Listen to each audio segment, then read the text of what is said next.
do y'all think accelerating an ultimate is those slow, powerful, strong steps, or like choppy steps somewhere in between? And that's, I'm always trying to think of something and improvement. Have you thought about that concept?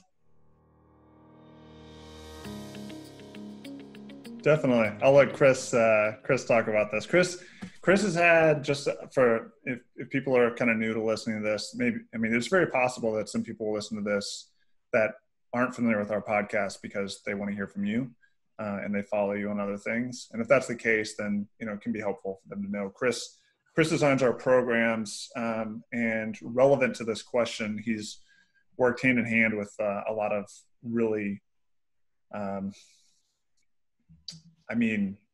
truly experts in sprinting, right? Like Derek Hansen is probably the most notable one that really knows how to break down the biomechanical nature of sprinting, and so we understand what that looks like in different sports because he applies sprinting techniques to various sports rather than just track.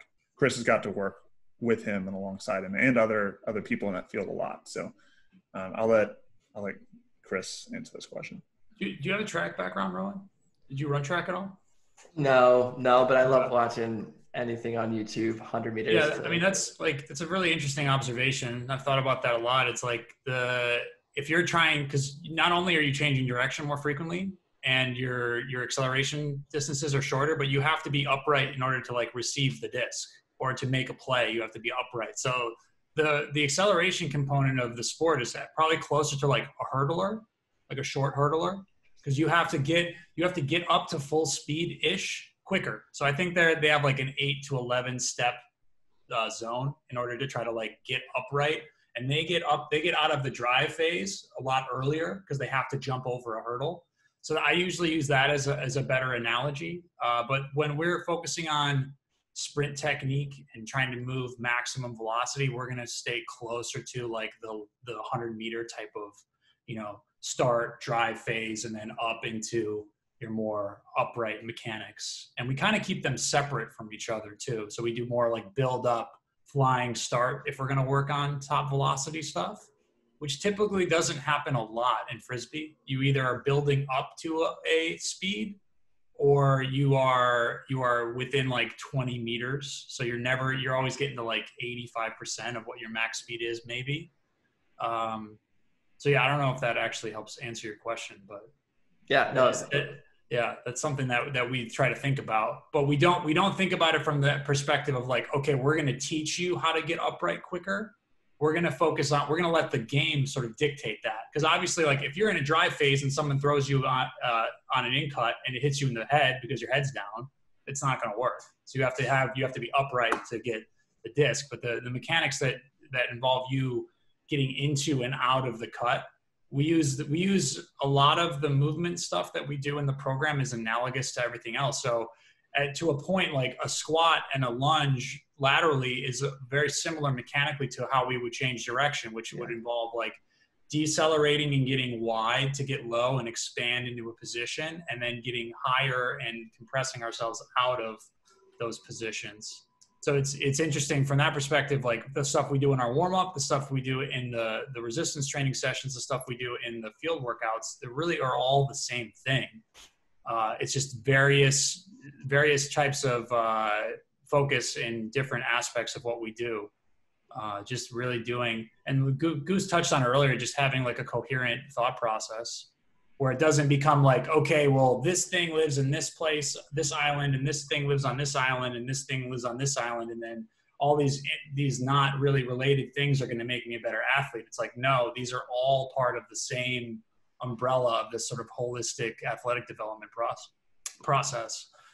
But yeah, that's like really good intuitive type of thinking when it comes to that, because you're right. If someone tried to just stay in their drive phase as long as a 100-meter sprinter would be, I don't know how effective that would be unless you're running like a 60-yard outcut. Yeah. I love the analogy of just like what goes on in an ultimate field and training for that instead of, training like a 100-meter sprinter and then going to play ultimate. So because that becomes like, we want to master the art of almost being sport generalists. Like, we don't want to specify in anything, and people get very caught up in certain aspects of training because it looks cool, or that's what they see a lot of on social media, like Olympic lifting, for instance, or heavy powerlifting, like bench press, back squat, deadlift. People get very enamored with that type of stuff, and then they reach out to us like, well, when am I going to heavy deadlift in my program? It's like, well, these components of hip hinging are in the program, but they're more from the aspect of like, we're going to practice these things and really grade the exposure to them to get better at them in a very controlled training environment. But it can't be so specific and specialized that it takes away from your ability to run or jump or play competitive ultimate. And that's the balancing act that we have to have, because I've worked with lots of athletes at this point who have taken complete off seasons, stopped running, and just focused on lifting. And invariably they come back, they get injured, or they're slower than when they left. That's not always the case. Depending on how much of a beginner someone is, literally doing anything will make them better. So if they've never trained at all and then they do a little bit of training, like you bring up Alan is really funny, because it's like guys like that will just always be good until they get hurt. And then if they get hurt, they usually, like, those guys usually tend to taper off. But if he doesn't get hurt, then he can guys like that just have careers that go forever. But that's more of like, that's the exception to the rule. It's like the rest of us are always going to have we're always going to hit these forks in the road where we have to make these sort of different training decisions as we go. And that's kind of what we've been trying to do as a company. Yeah. I mean, you don't want to, just like we said before, you don't want to train our athletes like Olympic 100-meter sprinters. You don't want to train them like powerlifters either, right? So like when people are asking these questions about the super heavy deadlift or whatever, it's like, all right, well, are you asking because it's cool? Are you asking because you think that it's going to make you faster and make you jump higher? Because those things, a lot of expectations, right? Those things can definitely help, but if you're just burying yourself into that movement, it's going to come at some cost at some point. And what we're trying to make sure we do is provide the variability that, I mean, the movements that we perform in Ultimate are much more variable than the ones that are required from a 100-meter sprinter or a powerlifter. Also, look to the best performers in each individual sport, because what you're talking about is getting good at a sport. So it's like CrossFit is a sport, powerlifting is a sport, 100-meter sprinters, that's a sport, shot putters is a sport. Look to the best performers in those sports. Do they look like the best performers in your sport? The answer is almost always no. So powerlifters are these gigantic can't fit through a door unless they turn sideways type of guys. They can't rotate at all. So when Goose talks about variability, we're also taking that from the perspective of like, movement variability allows us to expand and rotate. And if we take these bilateral movements, which will just be compressive on both sides of a human being, which will actually squeeze us from front to back, that doesn't allow you to rotate as well. And that type of like compression might fit in a sprinting world where all I have to do is go in a straight line. But as soon as I have to break down, get low and change direction, I got my money on a cutter, like one of the best cutters in Ultimate versus Usain Bolt in 10 meters. Like if I need to cut and change direction for 10 meters, he's not going to do it as well. That's why he didn't have success as a cricket athlete, but he can run really fast in a straight line. Really fast. Really fast. Yeah. Well put. Appreciate it. And to the like, to be, I guess, a little bit more precise to the question.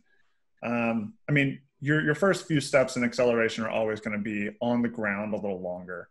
So I wouldn't, there's definitely a risk of saying like, is it better to have like really fast turnover versus like really hard pressing steps? Because when someone conceptualizes what that looks like, it could be the case that they spend too much time on the ground trying to take big, powerful steps instead of getting off the ground so that they can take their next step.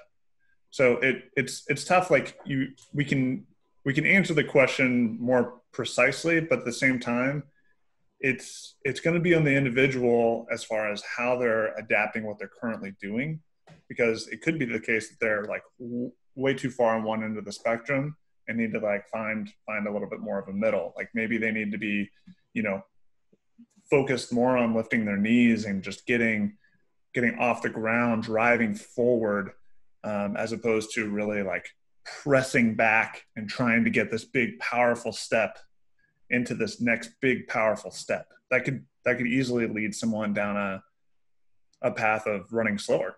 Yeah. And that's part of the reason why, like I was mentioning earlier, people that try to specialize in weightlifting, which involves very, very long ground contact times, like infinitely long ground contact times. Basically, if you're loaded in a squat, you're putting force into the ground continuously and that's the complete opposite of a sprint. Sprinting is elastic, it's reactive, and it's contract, relax. So like that component has to exist in some way or another in your training all the time. And that's I think one of the biggest problems with training that people make a mistake on is they get away from running as a way to try to like unload their legs, and they don't experience the elasticity and frequency that they need in order to stay. Because the mechanical things, the structural elements of like muscles and tendons, those last for a pretty long period of time when we're talking about adaptation and delayed effects of adaptation.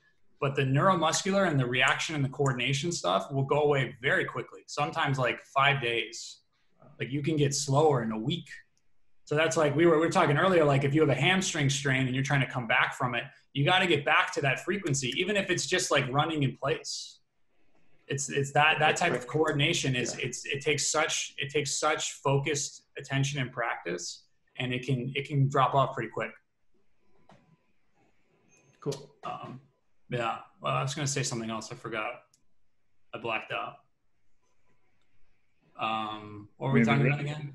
The original question was getting out of a cut, taking big, powerful steps. Oh, okay. So some general rules of thumb in the research on sprinting, the frequency of sprinting is about 4 to 5 strides per second. And yes, there are longer ground contact times and slower frequency in the first few steps, but after about the second step, that goes away. So it might be like a long first step, a faster second step, and then within that third step, you're like 4 or 5 hits a second. So that's a pretty good way to know. Like if you were to run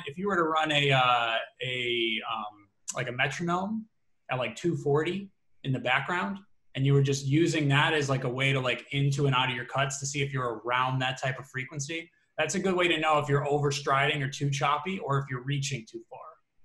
Because if it's boom, boom, boom with the strides, or if it's boom, boom, boom, boom, boom, boom, either one of those is probably too far in the other direction. But if you're going into the cut, it's going to take a little longer because you have to redirect your momentum. But it should be like decelerate maybe a little faster in and then a little faster out and then back to this. That's kind of the rhythm of the sport when it comes to speed. Yeah. No, I'll look into that for sure. I like the metronome idea. Metronomes are a great, like if you do like the in-place running drills or the dribbling drills, as you might hear them called in track, like that, if you can use that type of component of a metronome is super helpful. And we utilize that in our training too. We get people to actually like time the descent and the pause and the up part, like the concentric part. And I think that helps too, like the whole rhythm, coordination and rhythm. Goose and I come from like musical backgrounds. So like this part might make more sense to us, but if someone doesn't have that, like using some type of tool, music, metronome, etc., can be useful. They make a bunch of free metronome apps, by the way. Yeah. I think I have one. It's just called Metronome app. Yeah. I mean, I use them even in warm-ups for those A-running. I know almost exactly what 240, 250 sounds like. Yeah. And what it feels like, but it's still helpful to have that. There's lots of music too that's 120. Like the song "Don't Stop Believin'" by Journey is 120 beats per minute. So if you play that and you just double it, wow, just crazy. You can have an entire playlist for warming up that's 120. Interesting. Kind of get you moving. I've done that with some people before. It works. Yeah. I think we wanted to so this is a separate video. We kind of cut it. I cut it when we were done talking and promoting Excel because I didn't want it to get too long. And I wanted everyone to be able to get the bits. That was a really good discussion you guys had. Yeah, appreciate it. I would have liked to I had a good know. time. I would have liked to know Goose's feelings on things as well. Were you nervous, Goose? Oh, no. You seem pretty. You seem pretty. You were 90% sure you made the team, I think. I was so sure. You made the team? Yeah, I even said it on my, I think, Instagram TV or something like that. But I mean, I told Wycus and I told Kayla almost immediately. I was like, I'm like 90% sure I made the team. Wow. And that's because, I mean, for one, I had the experience of the previous tryout. And for two, you know, when I walked away, so at the end of Saturday, I asked for feedback, and the feedback that I got generally was that I was doing an excellent job on offense. And I said, okay, well, what do I need to, I specifically asked, like, what do I need to do to be an easy choice tomorrow? Like, what do I need to do tomorrow to be an easy choice? Like, I don't want to be in the bubble discussion. I want to be on the team. Yeah. And the feedback I got was, you got to get some blocks. And so Sunday I got 3 blocks, all on deep balls, and almost got a couple of unders on some. Did you bait the deep Ds? Yeah. Love that. Yeah. Wow. Yeah. And were they like the run past and the butt box out, or were they like the up in the air? What's that? Yeah, one of them I just like outpaced the person to I love it. those. Yeah. Ran right past him. Another was I just peeled off. Somebody tried to throw something kind of like cross field against the grain, and I took a second to spy off of my person, and I was able to, like, it was coming over my head this way to a receiver, and I just jumped kind of blindly. Dang. Yeah. To get one of those. I know exactly what that looks like. Like the reverse dunk. Yeah, basically. It's like I can see the person their eyes jump, and I watch their eyes and their hand, because I can't find the disc. It's coming directly overhead, and I get it. Yeah. Yes. Yeah, this is the stuff that people want to hear, man. They don't want to hear me wax intellectual about hurdlers, starts, and sprints. Yeah, I mean, I have no idea what they actually want to hear. But I figured they wanted to hear Rowan's story. My stories are boring in my own mind. No, that's good. No, this is super fun. I'm starting to get into the podcast, like listening to them. It's just like, it's so much better to listen to like a podcast for 40 minutes than like the same songs 5 times. So yeah, sure. I think it turned out really well. Yeah. Well, I mean, we also, the other option we have here, and Vo can cut some of this like general, like non-useful banter out, because we're still recording right now. Sure. Is we could even talk about a couple of other things, and this will just be like a 2-part podcast. Oh yeah, it's definitely going to be. Yeah, I would like that. I would like there to be like the state of. I mean, we talked about training. I mean, the beginning part was basically just like an expansion upon that question about change of direction and the specifics of that to ultimate, which we sort of answered. I don't know. Yeah, no, we answered. Yeah. We went a really roundabout way of doing it, but yeah, I tend to do that sometimes. I apologize. All good. Yeah. I got the answer I was looking for. Okay, so good. I'm happy. I don't care about the listeners. I want to get better. They could be the losses. if they've tuned in any of the other podcasts, they know what to expect. Right. So yeah, I mean, actually, we could spend a few minutes right now talking about the state of training right now, in kind of it's not a post-COVID world. It'd be nice if we were in that. I don't think we'll be there. New Zealand, 2022. They had like 2 new cases in New Zealand, so they shut down all of the nursing homes, which is what they should do, not what we would do. Yeah, I mean they've gone a little over 100 days now without any new cases, I believe. Post-COVID training. That's a good. Yeah, it'd be nice, but like I guess mid-COVID. Yeah. Like what that looks like. I mean, I know that, like, for me, nothing has changed, right? Like, I've just been walking the GPP line, and it's all long-term athletic development. The season and like everything that we're training around is still anchored to a certain time period. For me, that's primarily October, right? That's when nationals is supposed to happen. Yeah. Because of the weather and whatnot, I'm working on maximal like velocity sort of stuff, like sprinting, especially acceleration. There's a little top end speed stuff that we did last phase. But just as many, how many days right now am I going 70% and above? Probably like 5 days, 4 or 5 days a week. So it's a lot of that stuff. And I have one lifting day. So I'm kind of curious to know like what your world is looking like in that realm. And this is kind of aside from I know you have a nagging hamstring thing going on. Yeah, but it's still like, the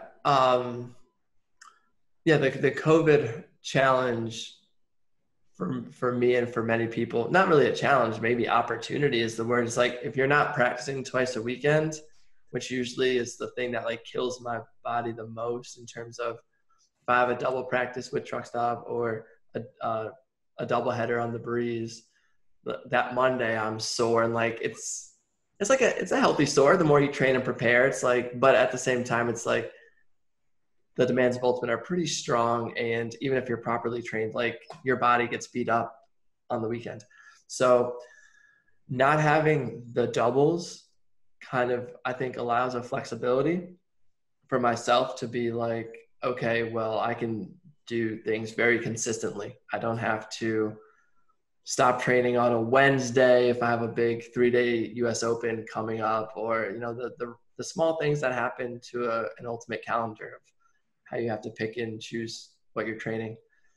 For me personally, the last couple of years, I kind of fall into that same, I only start lifting maybe once a week, July, August, September, just because, I'm practicing 2 or 3 times a week. And then if I have a day or two to be fresh and to train, I also do enjoy sprinting. It's my favorite workout. So yeah, I think that's like a big change, is that there's no practices. So you can kind of be a little bit more consistent with the speed stuff.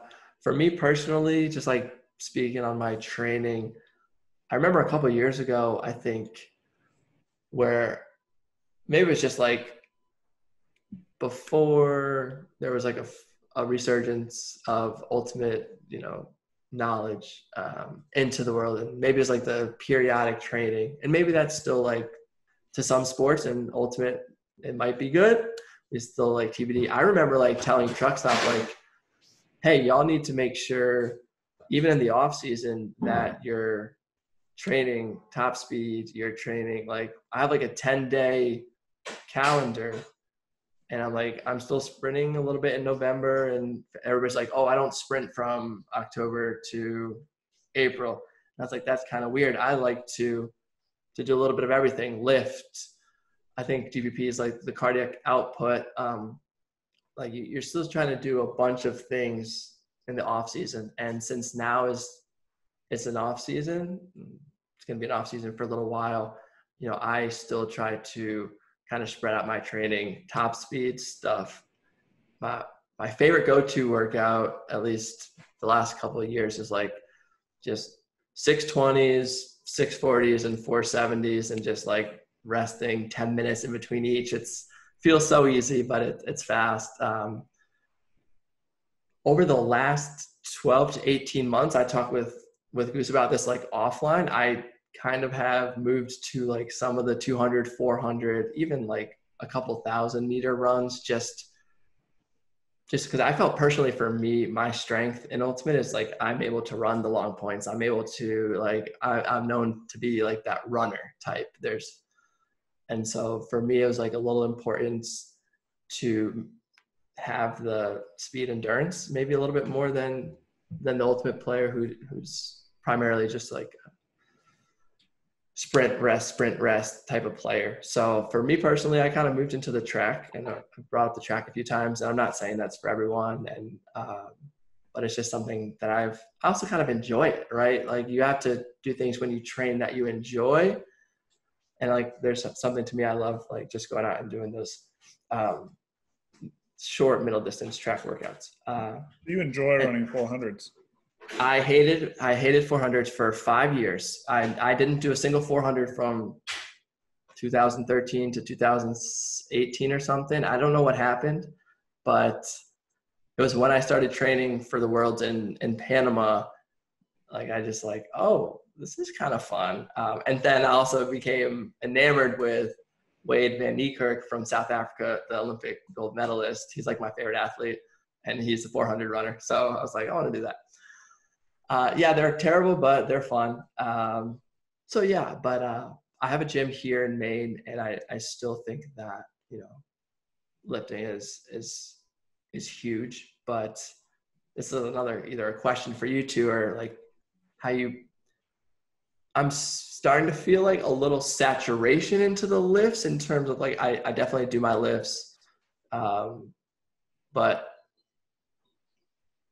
I don't know if this is good or bad. And this is kind of what ultimate is like, you have good players in ultimate still not knowing like how to approach the gym and the balance and the workout, which is, it's good for GPP to help. But like, I'm not getting as much out of my lifts as I did 3 years ago, where like, you know, I was either getting stronger, or I was feeling stronger, and it was translating.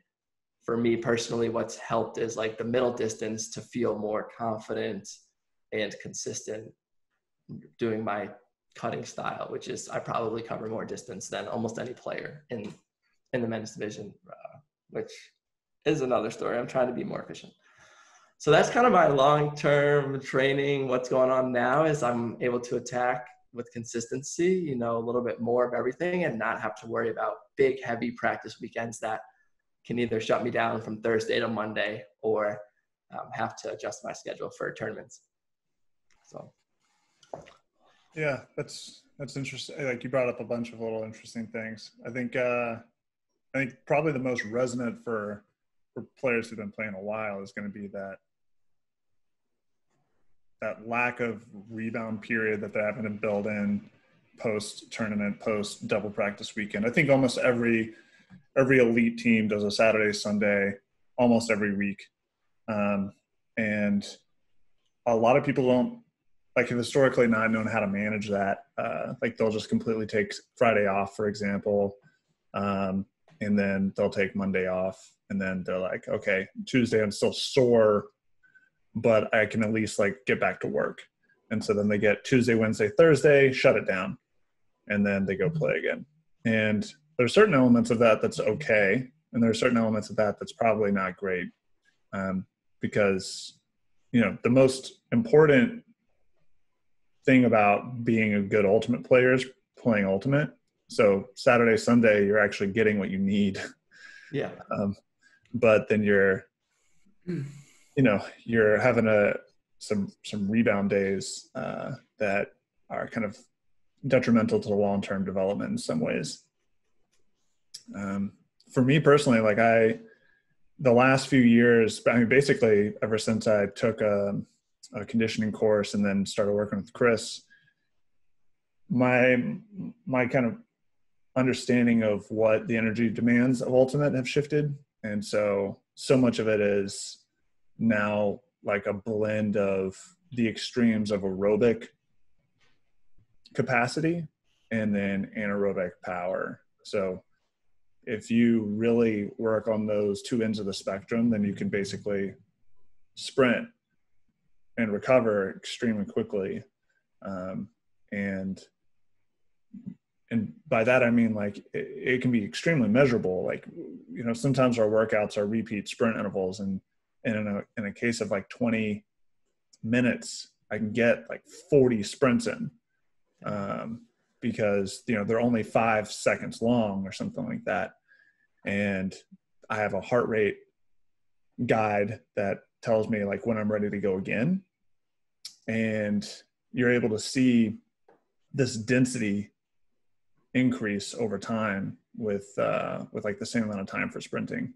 And that's, to me, that's like a really powerful way of understanding what will happen in a game too, right? Like, that's a lot of sprints in a pretty short amount of time. It's if you're walking back and you basically had 15 seconds of rest and you're ready to go again for another quick burst, just like boom, I'm out of the stack, catch it, dump it, or throw it upfield, find your spot again. That's a lot of what this game looks like in a lot different way than, what I had historically thought you needed, which was to be able to have sustained efforts of like 30 seconds to a minute all the time. Yeah. I think that's my observations, like intuitively too. It's like, work, rest. And I'm not sure what like you think about in terms of, say it's the third game of the day, like, are you sprinting each time you come out of the stack just because your body's a little worn down? And you might not be the perfect example just because like you have such a like consistent training leading up to tournaments and stuff, but like, are people still sprinting game 4 of the day, second game of Sunday, and in that sense, like, is that more of that 400 pace, or is that still just, you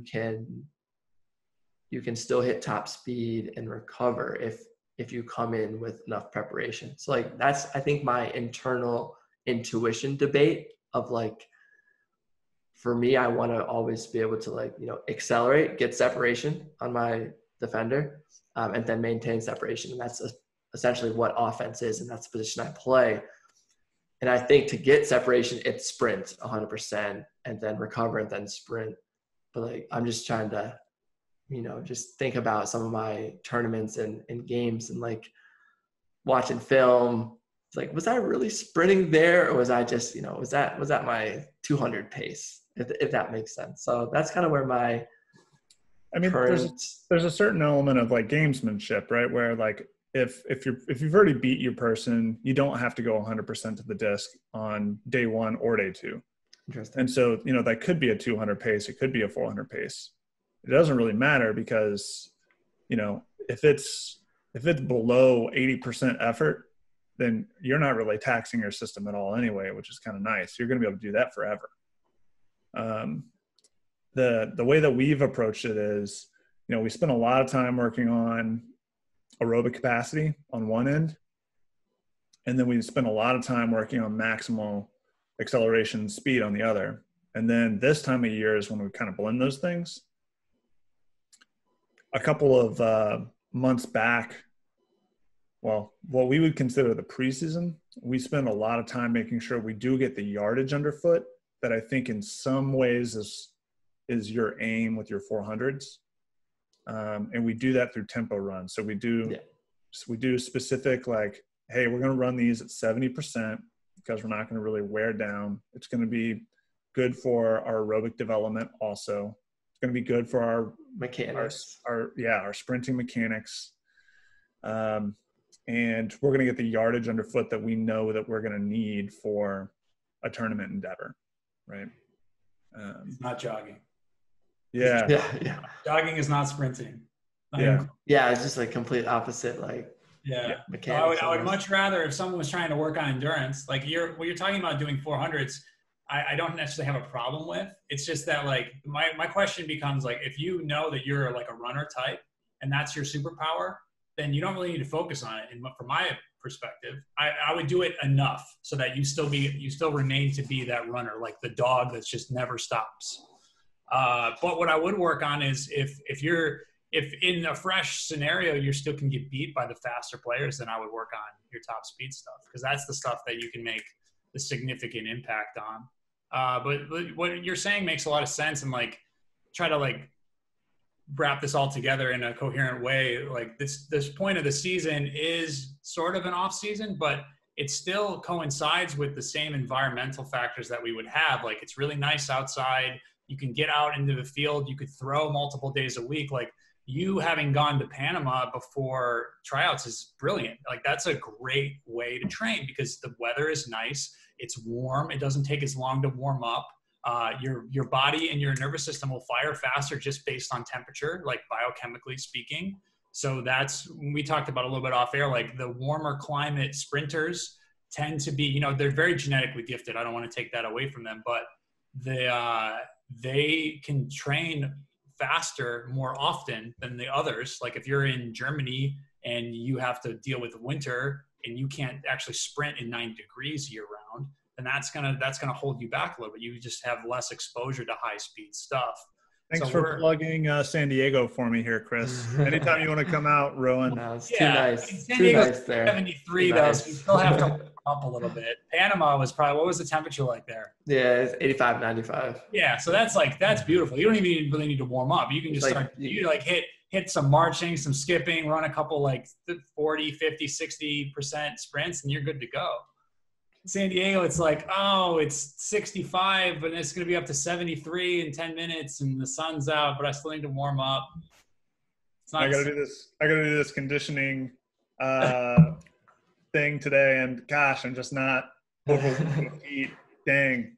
Yeah, I guess like the short version of what I'm trying to say is that like now is the time to work. Like the reason we have Goose working on max velocity stuff, the reason why we're sprinting so frequently is that like we're taking this as an opportunity. This is like a gift that you're not getting beat up on these 2-a-days, these 3-day spans. Like I remember I played in the MLU for a couple seasons and we had these back-to-back games where we had to drive between places, and literally the guys were ruined until Wednesday. And then we had a night practice on Wednesdays, and it was like the team was always injured. We never got out of the hole. It's a brutal reality that no one has to face anymore. So it sucks that we're not playing. Like definitely sucks that no one can play. But the people that are going to be successful when we come out of this are going to be the people that are taking this as an opportunity to, like what you two are doing, to get better and focus on the things that you need to do. And given the time of year, like we can practice throwing technique, we can practice like the mental aspect, the technical, tactical aspect of like stuff that you would offer through Excel.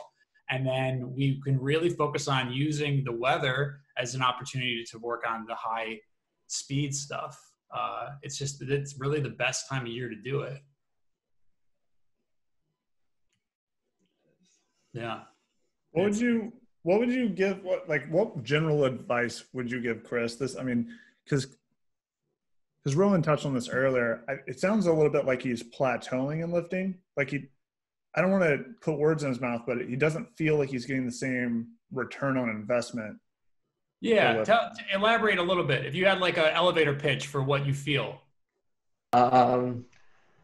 Yeah, so just like in terms of, plateauing in the gym, I guess if I look at Ultimate as like as a series of different skill sets, like technical aspects, throwing, game IQ, all that stuff, and then speed, endurance, strength, and like kind of the athletic side. I guess if I have a finite amount of time and energy, I think I would just gravitate to, what I can do a little bit, and then that has the biggest kind of bump on my performance tangibly on a weekend, on a game. And early in my career, I think it was the gym, because I never really lifted until maybe I was 23, 24. And how old are you now? 31, just turned 31. So yeah, maybe I started lifting 25, 26.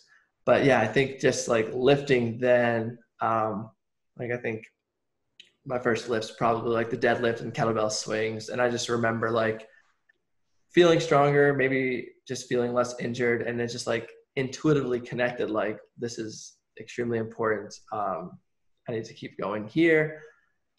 And then like I brought up a little bit a while ago, I just like went to the track for a little bit. And since I had never been really on the track doing 400s or 1,000, like my times got better and I felt better and I just felt more confident. And sprinting wise, a couple of years ago, I started doing like that 20, 40, 70 workout, and like I felt like I was getting faster. So for me, I was like, putting aside like my job and all like everything else, if I have a finite amount of time to invest in like my athletic development, and this is something I've done intuitively, and I would love like a lifestyle private trainer just to be like no, this is what you need to do. But for me as intuitive, it's just like I try to put a little more effort into things that I see a little bit more improvement. And at the top of my list right now, if I had to tell you, it'd be like sprint mechanics. I still think I'm losing some sprint mechanics, something I would love to improve on. And I will still lift. Obviously, I'll still do my middle distance, but like sprint mechanics after I take care of the hamstring. But that's kind of at the top of my list right now. Acceleration, change of direction. And so I'll still give time and effort to the other stuff, but I just feel like, you know, I'll lift to stay this kind of strength. Like I don't need to gain weight. I don't need to like change my body type, but I don't know. And I still plan on trap bar deadlifting once a week forever almost. Like that's like a really go-to. It's a go-to for me. Yeah, I think yeah, your intuition is dead on. And people think that this resistance training and weightlifting is this like irreplaceable part of what they do. But these people also don't know that some of the fastest athletes with the highest jumps in the world don't actually lift any weights. There are many of them in the world. There are many 10-second 100-meter runners that have never lifted a weight in their lives. Is that like, you could say that that's the exception to the rule, but I wouldn't think so at this point. We utilize like resistance training as a supplement. And we had touched on this earlier, like you can literally do anything in the beginning of your training career and see marked improvements. And what you did with strength training, like it just allows you for this extra layer of coordination. It helps you like learn to use muscles in a different fashion, and it provides some type of balance to your training so that we don't have what we would call like pattern overload. Like if you're only running the same routes, you're only doing a certain amount of cuts and sprinting upright and never take the body through full ranges of motion, then you lose, like use it or lose it is a principle that's certainly true. And if we want full movement variability, we should take these movements that we're utilizing that are all coherent and kind of load them through their full ranges of motion so that we can capture all of the degrees of freedom that are available to us as human beings in terms of movement. But to a certain point, like in season, we might lift once a week, but we see with our training too, it's like there are still improvements in the lifting stuff that come from the sprinting and the jumping, but it doesn't really work in the other way. Like if you were to focus just on lifting, there's such a component of elasticity and the rate at which you're using force that if you don't sprint and jump all year, you'll lose it a little bit. And those are the people that have to like play themselves back into shape, and they can't go to work after their first tournament because like they can't walk, like they can't go downstairs. Like, oh, I couldn't go to the office today because in our building at the office, I have to go downstairs to my desk. Like I can't go downstairs. And I've had people tell me that type of stuff before. So it's like what you're saying makes a lot of sense intuitively, but it's kind of like our stance on it as well, is that like lifting and resistance training is a supplement to this other stuff. And the other stuff is is the most important from our perspective. Yeah, like I brought up, like it has changed throughout like my career, and it also like changes a little bit through the year because like right after the season, maybe I'll lift a little more because, you know, I haven't been able to lift a lot, and kind of brings up kind of my normal or my baseline of lifting or something. Yeah, if we're talking about like being explosive and powerful, we're talking about in physics, we're talking about like the rate at which you can put force into the ground. And then your ability to like have repeat sprint ability, or like the endurance of your sprinting ability. So, and you touched on it earlier. We're talking about like, am I really running 100% at the end of a tournament? Probably not, but it's okay because of like the playing field is the same in terms of residual fatigue for everybody. It is for the most part, unless you focus on the stuff that we try to work on. Like if you're Goose, like you're not sore on Mondays and you literally probably run 95% of your top speed on day 2.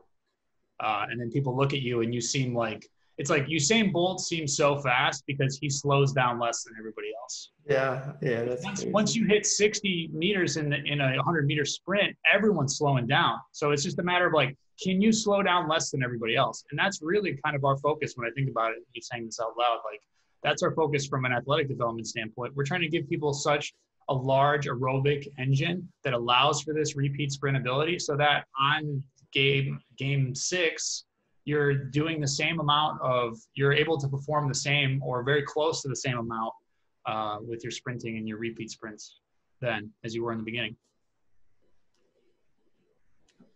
Yeah, so it's that, like, what all this lifting stuff is like, I need to have enough of this force generation component in my program, which is not, you know, we should probably, how often do I have you max lift, Goose? Every 6 weeks, maybe?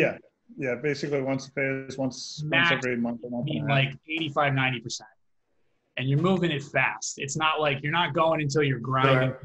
Yeah, it's like you literally, like, if you didn't have the bar in your hands, you would jump through the ceiling. Like that's how we're trying to move. And obviously when the load is higher, you won't move as fast, but the intent of you driving force and the rate of the force is still high.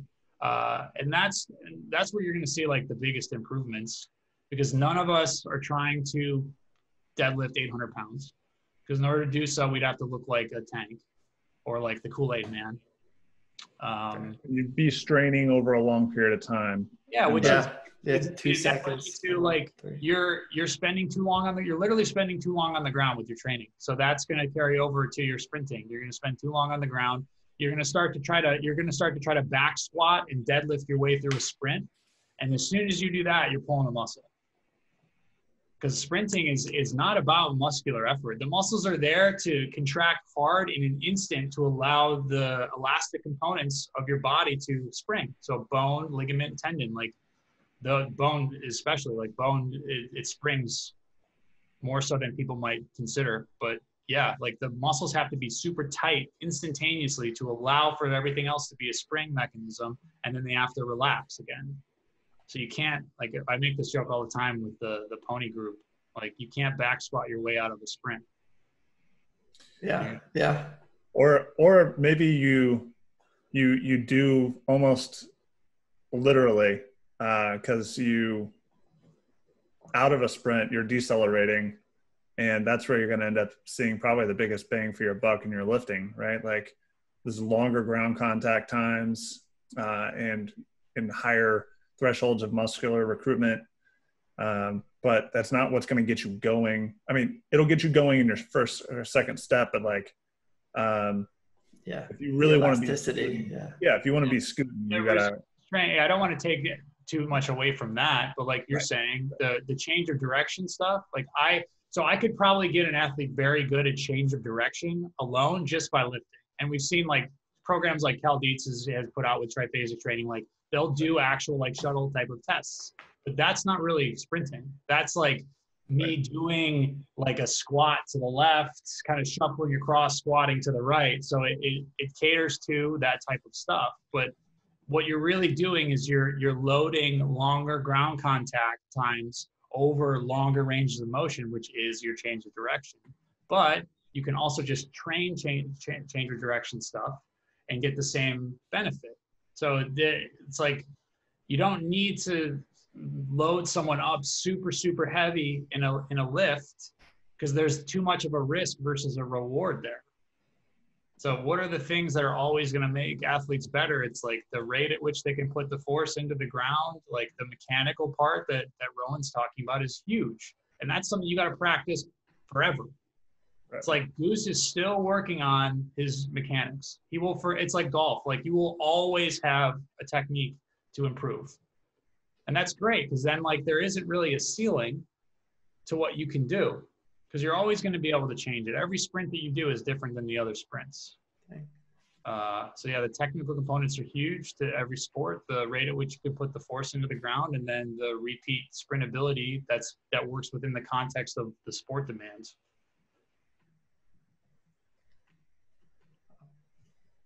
Yeah, it's a lot to think about, but not really. Yeah. Well, I like no ceiling. That's a good. I shouldn't say that. There is. I don't think so. Nobody has their ceiling. Everybody has a genetic ceiling, right? And training allows you to close that gap. That's really what it does. That's well put. Yeah. And then there's some people that have higher ceiling and they have a higher starting point just based on like they're just built to play the sport. They can run all day. So like the best players that I've ever worked with and trained in Ultimate, in most sports really, they all were like the guys that and girls that won the beep test, or they did the best in the yo-yo repeat sprint test. Because again, it's like that field and court sport is predicated upon repeat sprint ability. Like that's the show. So is your 30th sprint close without a significant drop off to your third? And that's kind of like that's really what we're focusing on now with our training for the GPP stuff. Yeah, is that we take these repeat sprint blocks and we have like 25 minutes for people in level 2, and they're gonna. I'm sure we're gonna get athletes that crack 50 reps in 25 minutes of a 3-second sprint hard. Right. And that's like that. These are the people that crack those numbers are the people on these teams and the people that tried out for Worlds that were like standouts. And that's coming from like Coach BBH telling me like how everyone was doing. I saw Lavi's work. Yeah, those on GPP. Great. And those pony guys they've been training with us since the beginning, and I've been working with a lot of them for years, and those guys were committed to their training. The guys that went to Worlds, and they really did like Goose had done. We basically had everyone on the same type of prep program, and we all had really great results. I think how many of our Worlds GPP athletes ended up making the team? Most, right? Yeah, I mean there were a lot. Yeah, I can't think of many that didn't end up making the cut.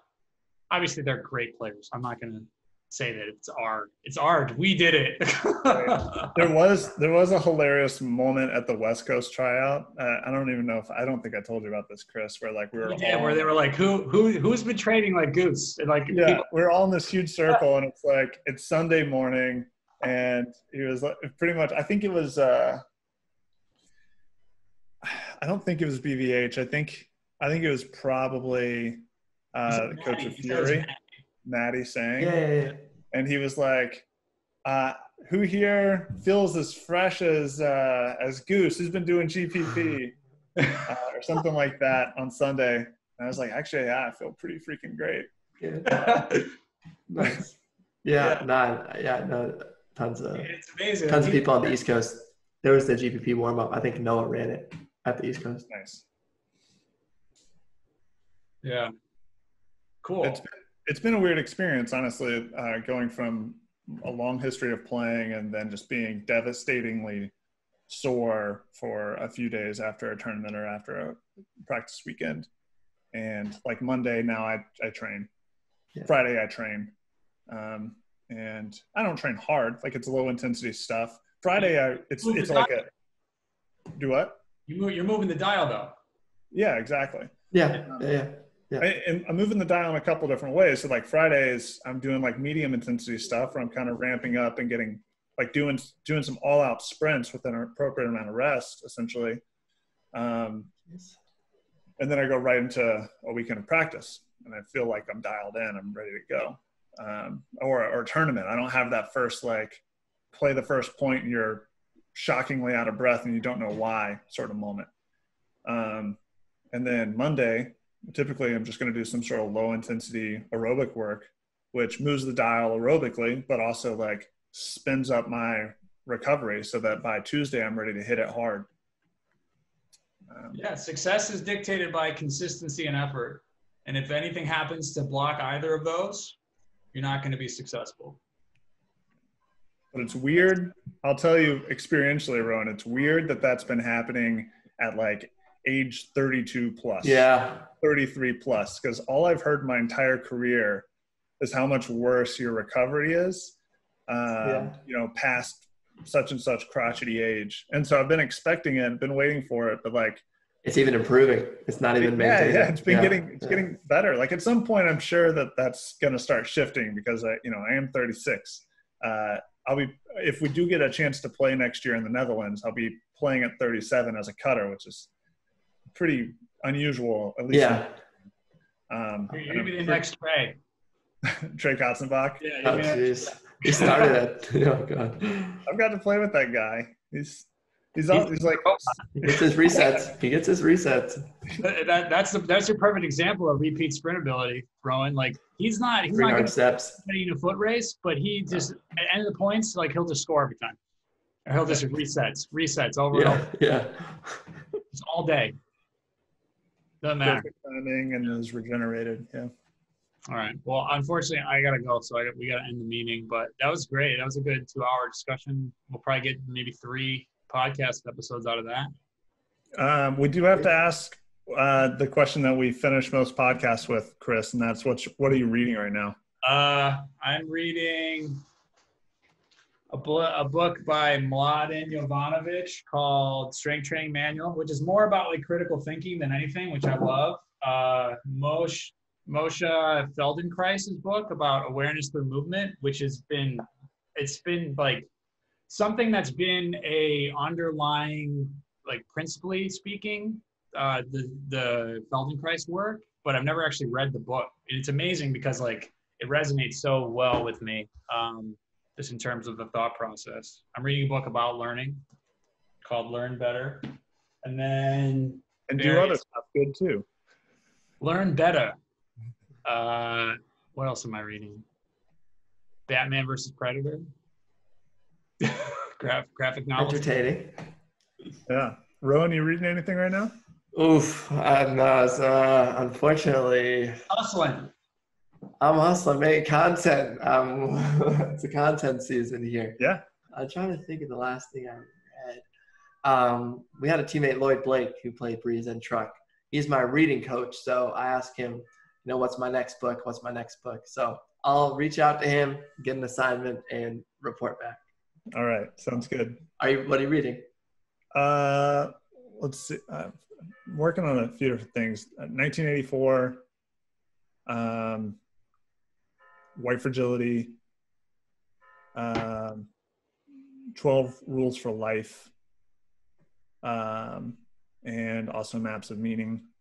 Nothing in strength and conditioning right now. It's more about like various things of either social justice or like utopian, dystopian ideas, and then just like ontological and epistemological insights from professors and philosophers that I either agree with or disagree with. So those words sound made up.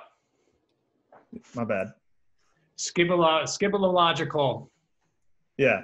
Things about how things are. Yeah. Yeah. Stuff about stuff. Yeah. Thoughts about the way that things are.